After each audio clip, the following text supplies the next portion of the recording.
When I was growing up, to be a drug dealer was a prosperous position. You were honored. As a teenager on the streets of Buffalo, New York, Guy Iannello hung out with gangs and experimented with drugs. Drugs were just pills at first, and then it went to marijuana, and then it escalated and got bigger and bigger, and the drugs became more of a friend to me than anything else.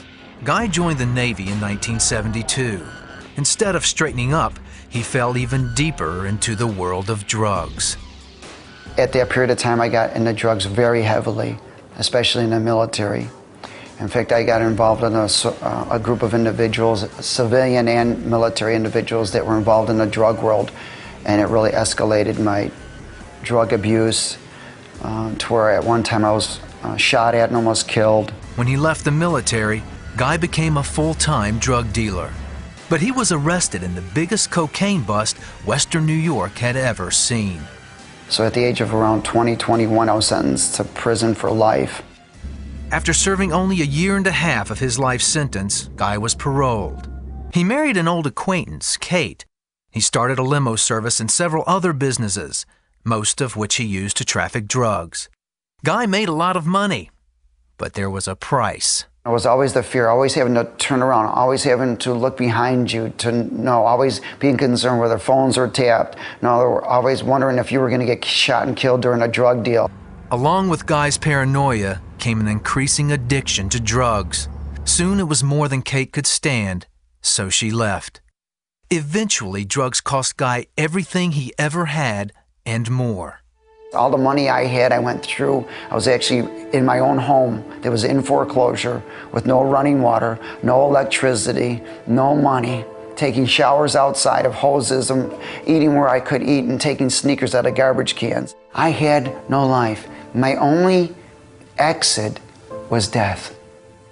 I got to a point where I actually slit my wrists to try and kill myself because I could no longer live that life.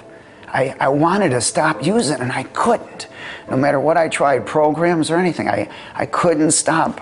Guy was arrested again for drug possession. He was out on bail when he ran into an old friend who invited Guy to church. I thought, well, what do I got to lose? I've tried everything else. Later that afternoon, the service was still on Guy's mind. That preacher said, just ask Jesus. So I sat up and I said, you know, God, I know you're out there somewhere. I know you're out there somewhere. I believe you're out there somewhere. I've been brought up that way, to believe that there's a God, but I don't know you. And I said, you know what? I began to weep and cry, and I began to repent. I said, you know how many people I've hurt? I said, I'm sorry.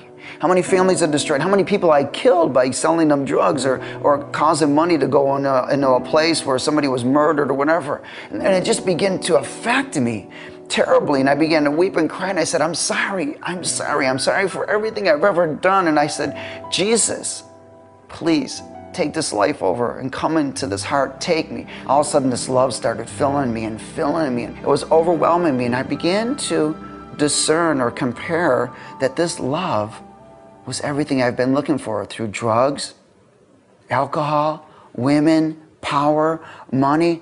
And I realized, wait a minute, it's you. It's you I've been looking for this whole time. You. Guy couldn't wait to tell everyone he knew about his encounter with Christ. He even flew out to tell his ex-wife. Kate couldn't believe the change.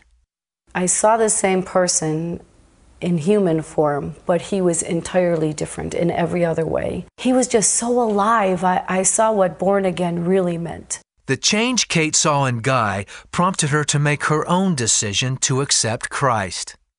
I was in the New Age just really looking for a supernatural God. If God was God, he could still do supernatural things. And I didn't find him in the supernatural through the New Age, but when I saw a Guy changed totally, I knew that anything that could change that man was the God that I was looking for. While Guy was a changed man, his past was still on trial.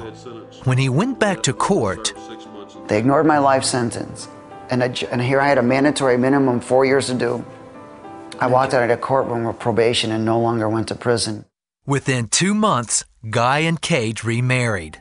Now I'm a pastor of a church, director of a drug program, which we have a discipleship for men and women. and we minister in the jails. We own a construction company called Covenant Builders where we can disciple these men and then teach them a trade. I can honestly say that I am married to a man of God and very honored that God has chosen me to be his wife. He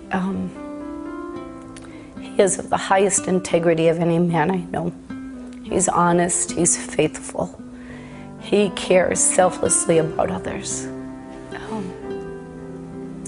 He's just really a true picture of what Jesus is to me and my family and to the people around here. Today, it's not about wealth or fame or power. I am so rich, rich with his love, rich with his presence, rich in the things of the knowledge of truth that have set me free.